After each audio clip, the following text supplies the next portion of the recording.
За давсны гидролизийн тэгштгэл хэрхэн бичвүү? Давсны усан умлын орчин хэрхэн тодорхойлох вэ гэдгийг авч үзье. За гидролиз гэдэг нь давс ба усны хооронд явагдах урлыг гидролиз гэдэг. За гидролизийн үед урлын тэгшгэлийг бичихтэй дараах дарааллыг баримтлана. За үүнд нэгдүгürt нь давс усны хооронд явагддаг молекулын тэгшгэлийг бичиж тэнцвэрдэг байгаа.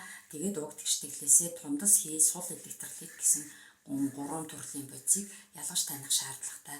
За ингээд тундас хий сул электролитүүдийг ялгасны үндсэн дээр тэдгээр бодисуудыг дараагийн тэгшгэлтэй молекул хэлбэрээр харин бусад бүх бодисыг ион болгон задлж бичнэ. За ингэж задлж бичгийг ионы дэлгэрэнгүй тэгшгэл гэж бол нэрлэдэг байгаа. За ионы дэлгэрэнгүй тэгшгэл дээр тэнцвэрийн тэмдгийн хоёр талд байгаа ижил ионуудыг хураахад ионы хураангуй тэгшгэл бол гарч ирдэг.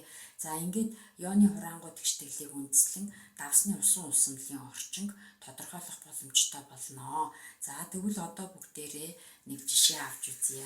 За тисийн сульфатын давсны гидролизийг авч үзье. За тисийн сульфат маань устаа уруулд орох буюу гидролизид ороод тисийн гидроксид хөхрийн хүчил гэсэн бодисуудыг үүсгэнэ. За урлын тэгшгэлийг бол усны өмнө 2-ын тоо тавьснаар бол тэнцвэрсэн байна. За ингээд бичсэн тэгшгэлийг бол молекулын тэгшгэл гэж нэрлэж байна.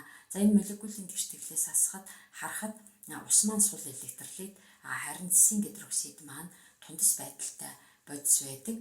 За ийм учраас эдгээрийг дараагийн тэгшгэлтэй молекул хэлбэртэйгээр бичиж харин хөхрийн хүчил тисийн сульфата ион болгон задлж бичнэ. За эндээс харахад тисийн сульфат маань тис нэмэх 2 сульфат ионыг үүсгэж задарсан ус тисийн гидроксид 2 маань харин молекул хэлбэрээр бол бичигдсэн байна. За хөхрийн хүчлийг 2 шишиг ус төрөгчийн ион 1 шишиг сульфат ион байдлаар задлаж бичсэн. За ингэж задлаж дэлгэрэнгүй бичгийг ионы дэлгэрэнгүй тэгшгэл гэж хэлж байна. За хураангуй тэгшгэлийг гарган авахын тулд тэнцвэрийн тэмдгийн хоёр талд байгаа ижил ионуудыг хураана. За энэ үед сульфат ионууд бол хураагдсан болох нь харагдчихэв. За ингээд сульфат ионуудыг хураасны дараа бүх тэгшгэлээ доор нь хуулан бичнэ. За ингээд зис нэмэх 2 ион тэгээд усны молекул тисийн гидроксидын молекул 2 шишиг ус төрөгчийн ион гэсэн байдалтай ионы хураангуй тэгшгэл үүсэж байна.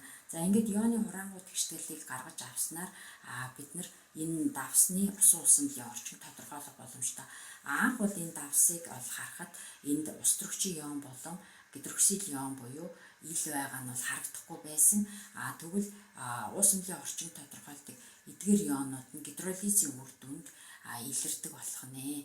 За тэгвэл энэ тисийн сульфатын гидролизоор усамлын орчин хүчлэг болж байгаа нь бол эндээс харагдчихна. За тэгвэл энэхүү хүчлэг болж байгааг батлахын тулд үргийн хэрэглээний индикаторуудыг бол ашигладаг байгаа.